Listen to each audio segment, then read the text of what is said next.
Look, power out to this entire region. We're here on Elm Street. This is just on the outskirts of downtown. You can see crews right now trying to clean up a mess it is. A huge wind gust blew, we're told, and 4 telephone poles went out, wires streaming all over the road. At first, they thought maybe people were trapped in their cars and there was a playground nearby where kids were, but luckily, no one was hurt. No one was in those cars, but people are inside their homes right now, trapped by this mess, as you can see on the roadway.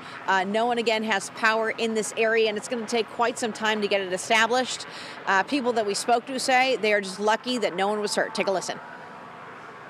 We were lucky. I usually park my car right where the pole came down, and I happened to be out, and my car's fine. My wife's fine. The dog and the cat are fine.